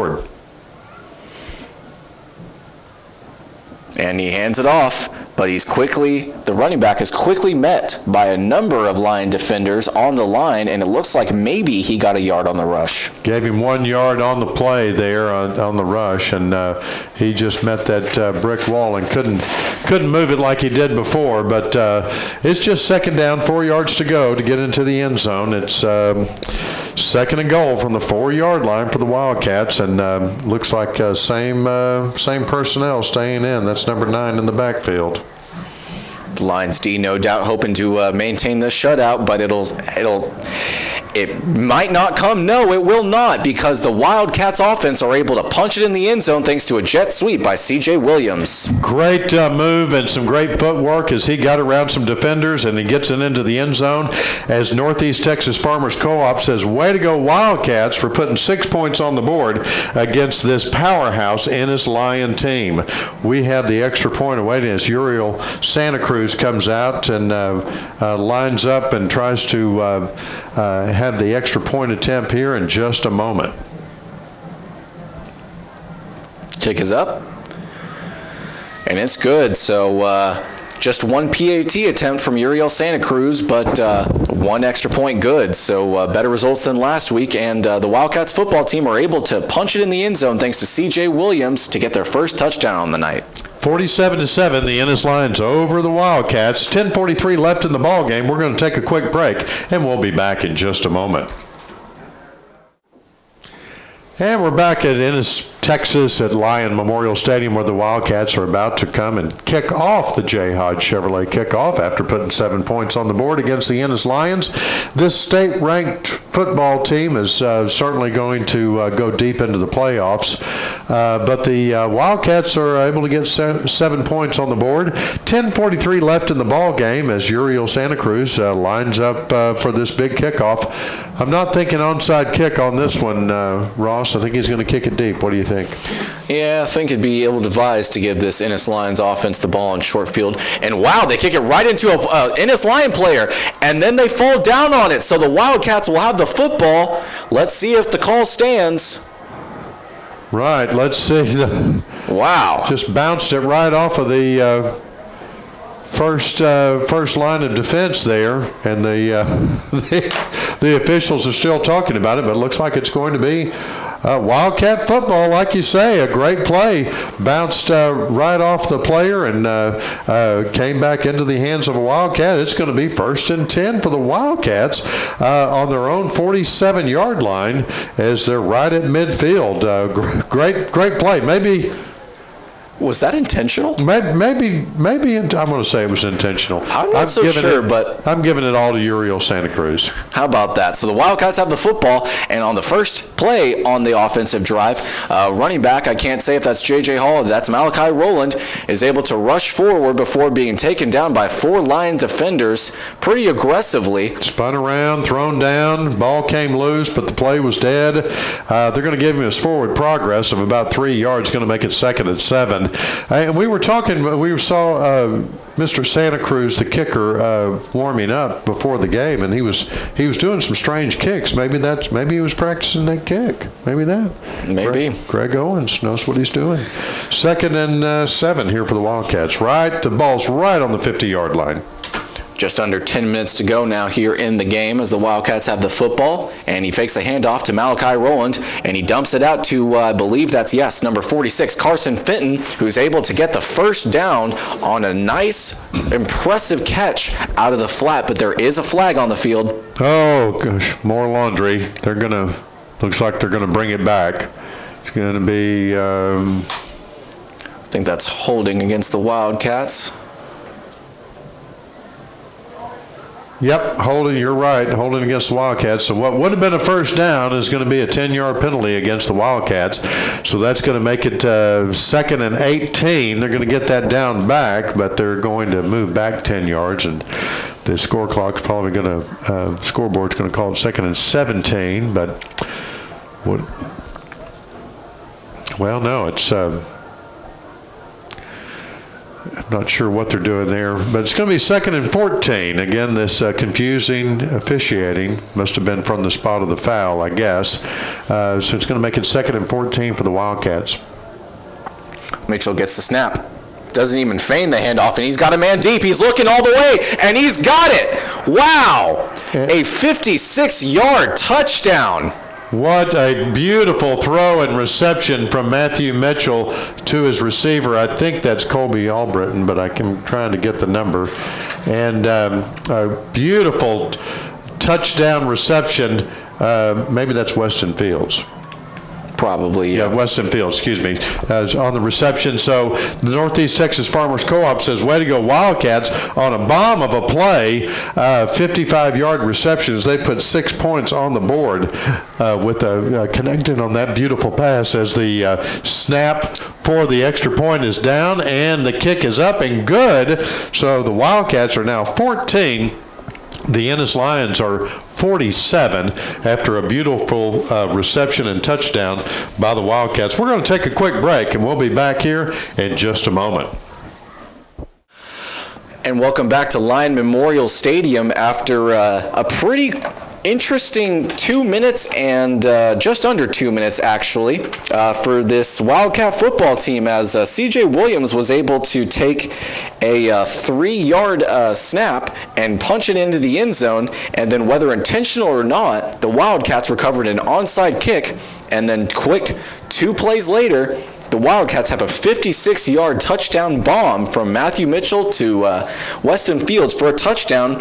And after trailing 47-0 in just 2 minutes, the Wildcats got 2 touchdowns. Yeah, it was a beautiful pass, a beautiful reception, a great route run by Weston Fields. He just outran his defender and was out there all alone as Uriel Santa Cruz is going to come and reset the ball. It fell off the tee, but he's about to kick off the J. Hodge Chevrolet kickoff after they put 7 more points on the board. The Wildcats are still down 47-14, but that was a great play, a well-executed play, and what you'd like to see from this Wildcat offense.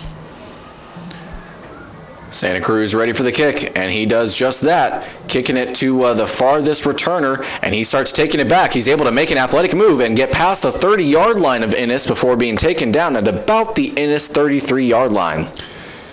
Right, taken down.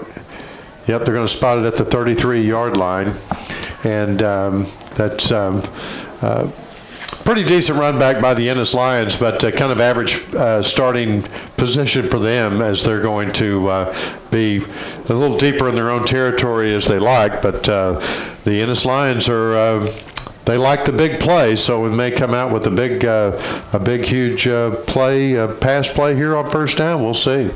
Every time I call it, they do something else. And, of course, they hand it off. They hand it off and do just that. They maybe he gets back to the line of scrimmage. Oh, he got 2 yards on the rush after falling forward. So it will be a 2nd and 8 for this Lion offense with under 8 minutes to go now in the game. Yeah, Riley Hammond's in on the tackle, as well as I also saw David Campbell in there to assist on the tackle. So they wrapped him up. There were about 5 Wildcat defenders wrapping him up before he got that 2 yards.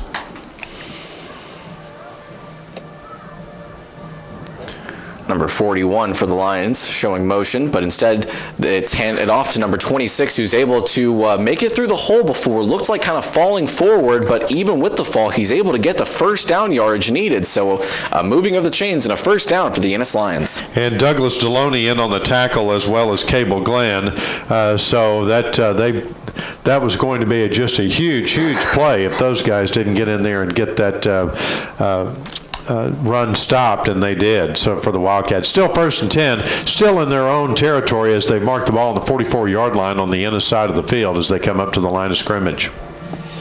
Under 7 minutes to go here in this game as Ennis looks to firmly put this game away with this drive, but we'll see if the Wildcats defense can get a stop. It won't come on this play, though, as number 26 for the Lions is able to make it at least 5 yards. It looks like it'll be, yes, a 6-yard rush for the Lion running back. That's number 41, Julio Dominguez, who's able to get a nice amount of yardage on the second effort. Yeah, and then also on that stop on the Austin Cheney got in on the tackle on that play. So a lot of Wildcat defenders involved in that tackle as they moved about 6 yards. It's going to be 2nd and 4 for the Ennis Lions. The ball's marked right on the 50-yard line, right at midfield as they continue to go down the field. Snapping the ball off the Big E here at Lions Memorial Stadium.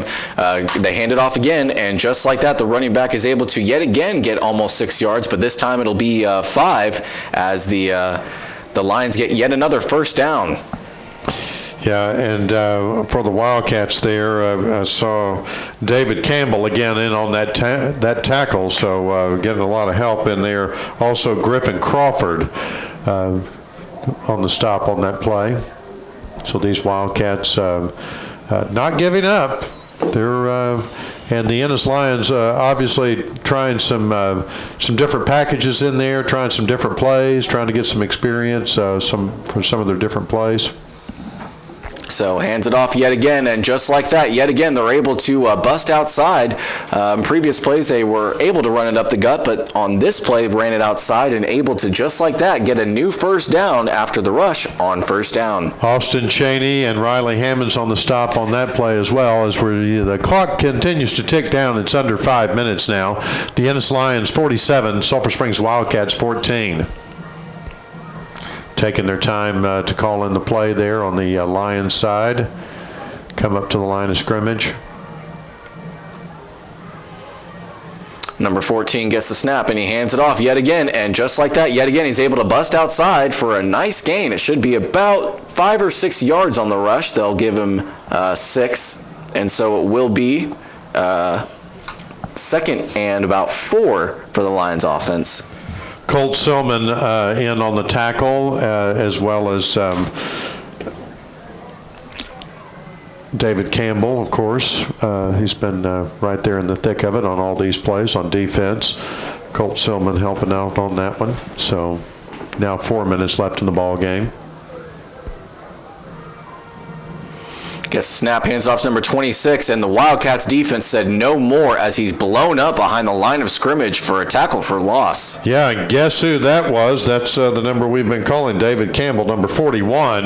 Just pulverizes the running back on that play, and that backs him up a couple of yards. Now it's going to be 3rd and 8 for the Ennis Lions as they're 3:38 and counting on the game clock.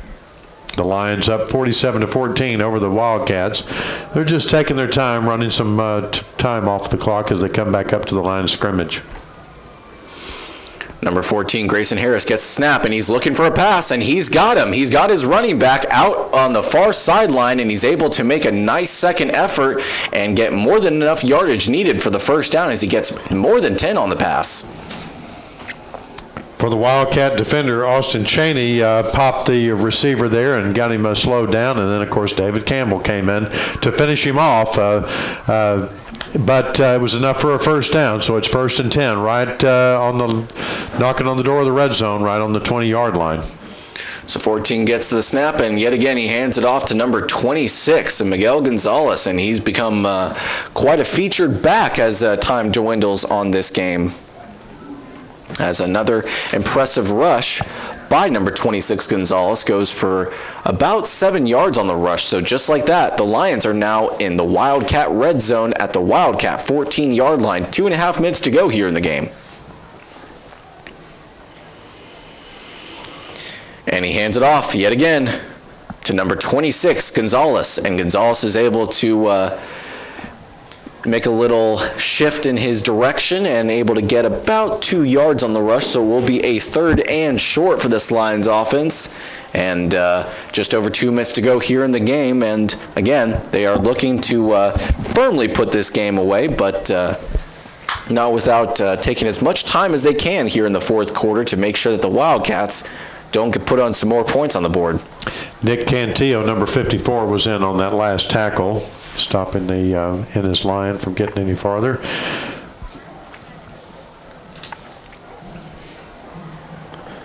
Number 14, Grayson Harris, behind center.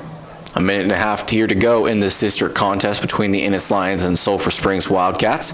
And he hands it off to number 26 again, who kind of stumbles and then is taken down by a Wildcat defender who's able to lunge in there. And I believe that's Douglas Deloney who might get credited for that tackle.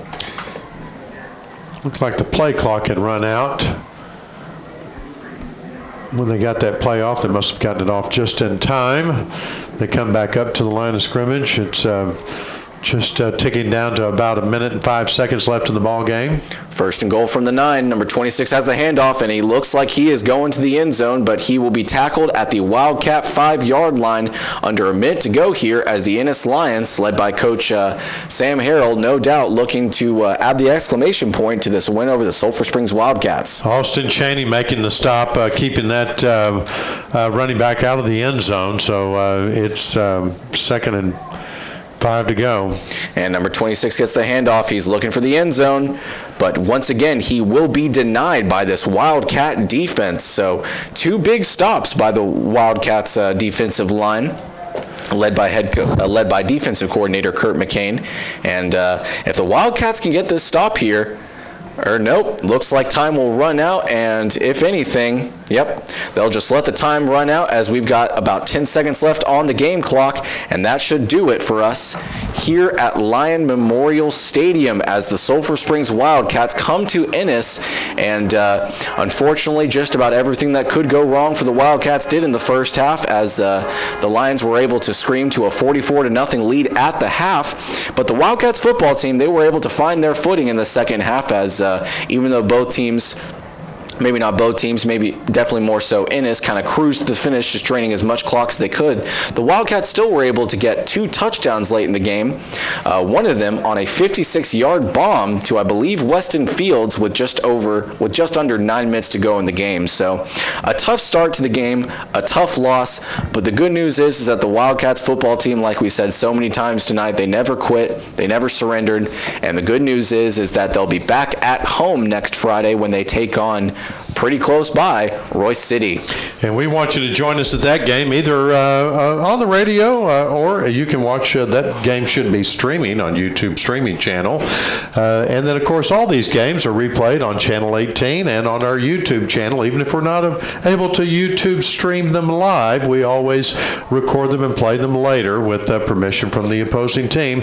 And our man Doug Hastings takes care of that. Ross Lubinsky on your play-by-play tonight. I'm Chad Young for your color commentary, and of course our hero back in the studio, Matt Jansen, running the board while James Terry has taken a few days off. And so that's going to do it for this one from Ennis, Texas, where the Wildcats fall to the state-ranked Ennis Lions.